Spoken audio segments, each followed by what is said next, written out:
Hello everyone, and welcome to this playlist of economics for Edinburgh Business School English version. Actually, I'm going to give you an overview for the text. What do we have to study and how we're gonna structure these studies.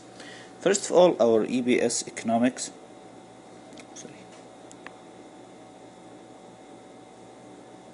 consists of two major parts.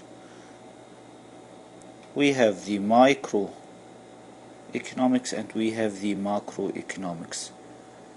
Microeconomics is concerned about the individual behavior and the behavior of household, firm, how the demand goes and how the supply goes, what the factor affecting each and every one of them. This is the microeconomics, so it will be about individual activity, firm activity.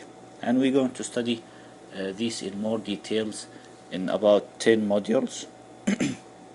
Then we have the macroeconomics, which merely is the aggregated form of the microeconomics. And then we are going to see the economic policy that made by the government or the central bank. So we're going to study the fiscal policy, and we're going to have the monetary policy,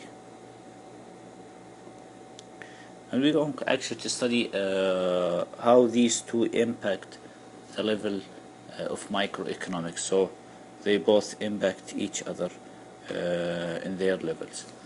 But the first module actually is starting with a very important concept of the economics, which is scarcity. What do we mean by scarcity? Actually, we always hear that these resources are scarce. Scarce, it's very rare, it's not available all the time. So as we facing this limited resources, we have to make some kind of choice among these limited resources. So this is the study of economics. It gives you the tools to adapt yourself for this limited resources and how to make the good choice among these available resources. So it's only scarcity and choice. It's for example that in our day we only have 24 hours. Okay, so if you'd like to sleep, if you want to study, if for example you want to watch your movie, or you want to hang out with your friends, but you only have 24 hours, so you have to make your choice. Which one would you prefer the most? So and start making your choice accordingly. This is the preferences of the resource and the economic efficiency. Which one do you prefer the most? And then you are going to allocate your constrained income, your constrained resource for the idea or for the action that makes you gain the most benefit of all these actions. And then we face up with this engineering efficiency and economic efficiency. What do we mean by both of these terminologies? And actually these are important ones. Okay, let's get some space here. Okay, the engineering efficiency, we always say it's efficient one if we used least resource to produce maximum output. This what do we mean by engineering efficient. What about economic efficient? Actually, by saying it's economic efficient, it consists of our engineering efficient way, which is use the least resource and the maximum output. But beside this, we're trying to satisfy the want as fully as possible. And take care here that it's almost not all want. We cannot satisfy all wants because you can't do everything in one day. You can only satisfy the priority one. So you can't satisfy all wants. It's wrong. Not the all wants. It's almost satisfy the wants as fully as possible. So this is the tricky part in this area. which also consists of the opportunity cost, the concept of opportunity cost. What do you mean by opportunity cost? It's the best alternative for gun. If for example I might face by choice to watch my favorite football team or my favorite movie, so if I made the choice to watch my favorite football club team, so that means that I would forgone watching my favorite movie. This is my opportunity cost. So my opportunity cost of watching my football club team is forgone the movie. This is the concept of opportunity cost. It's best alternative. So it's only one alternative for what I did that I forgone. Okay, that's the concept of opportunity cost. Actually, in the exam, we are going sometimes to face this marginal analysis situation, which almost in the case are very common. Imagine that you faced with this proposal for extension of motorway. So we start to make this marginal analysis. What do we mean by marginal analysis? Marginal analysis is the technique that we use to study the benefit of each additional unit of output or input. So as you can see that this proposal here, we have the total benefit of 13 million benefit, and we have 8 million total of cost. So it's obvious that the 5 miles will give us the total benefit of 13 million versus 8 million of cost. But actually this is the not economic efficient output. So what's the economic efficient output and how are we going to calculate it? First of all, we're going to calculate the incremental cost versus the incremental benefit. Like what? Like when we had this 0 mile, there was no benefit and there was no cost actually. So it was 0. So the incremental benefit from 1 mile, from adding 1 mile, was 2 million of benefit and 1 million of cost. So we had 2 million of benefit and we had 1 million of cost. So still the marginal benefit is more than marginal cost. And when we see marginal,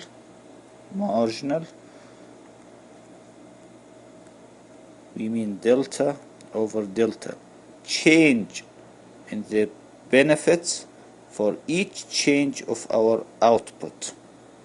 So when we increase the output, so it's the mile of motorway, we got 2 million of benefits versus 1 million of cost.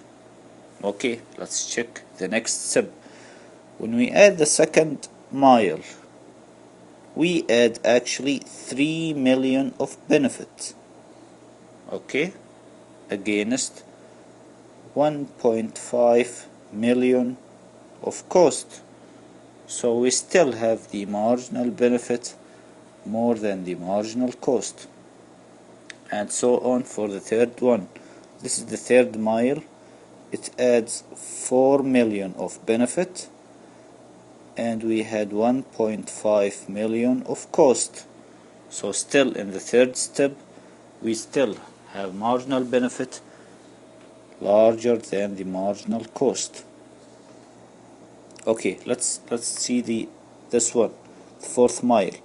We add the fourth mile, we had incremental benefit of 3 million, okay, and we have incremental cost of 2 million. Still in this one we have marginal benefit is more than the marginal cost. Okay, so we're going to the fifth mile. How much benefit we were going to have? We're going to have only 1 million incremental benefit. Okay, what about the cost? We're going to have 2 million of marginal cost. And in this step, as you can see, that the marginal benefit is less than the marginal cost. so we actually going to exclude this one. We are not going to consider it in our extension, because as we can see that the marginal benefit is less than the marginal cost. We only going to make 4 miles extension only, because these 4 miles produce the maximum benefit using our marginal analysis technique. This is actually a very important one, and we are going to see it many times in the exams. Okay, I hope I make it very clear for you and very simple. Then we faced with this production possibility frontier. We're going to actually to study this curve in the macroeconomic section as well. But here it shows you that the ability of nation to produce 2 goods, which is butter and gun. These frontiers show you that this nation could produce 210 tons of butter or 175 guns, or some combination of both of them. These are the frontier that this community could produce. This graph actually shows you the trade-off among the butter and the gun. So if you choose to produce 210 butters, you are going to produce actually 0 gun, no gun at all. So it's the opportunity cost of producing 210 butter is going to equal 175 guns for gun. So you're going to forgun all the guns, and vice versa. If you're going to produce 175 guns, so it's the opportunity cost of 175 guns is going to equal 210 tons of butters. This is the same as saying if I'm going to produce this 170, so I'm going to forgun this 210, and the vice versa. Okay, but actually, as we can see, we can produce combination of both these goods. The combinations like point X or point Y. We have a combination of these two. So which one is preferable for you? Is it X or is it Y? Actually, the most preferable one depends totally on the community. Which one do they prefer the most? Do they need more butter than, for say, guns, or do they prefer to have more guns than butters? Okay, this is the first point. Second thing is that we have economic efficient point here, X and Y. Any point on this frontier is economic efficient. What do we mean by economic efficient? These points produce by least resources and gain the maximum output. Beside, this point satisfy the want as fully as possible. So where does point Z stand? Actually, point Z is only engineering efficient. It's not economic efficient, because we could produce actually more up to this point or this point or this point. So point Z is not economic efficient, but actually it's attainable. This point is attainable. Okay, we can reach to this point, but it would not be economic efficient. The last thing is point W. Point W actually in the short run we will not be able to produce point W. It would be unattainable in the short run. Okay, how to reach point W? This is the second curve, which is 2-period production possibility frontier. If this nation make some capital good, like what? Like forgun the current consumption for future investment. Like if you earn 1,000 US dollar, okay? If you spend all your money, if you spend all of this 1,000, it's your preferable point to spend all your money. but in the future you will not be able to buy your house or to buy a car or something like this. So you prefer to consume some and invest some.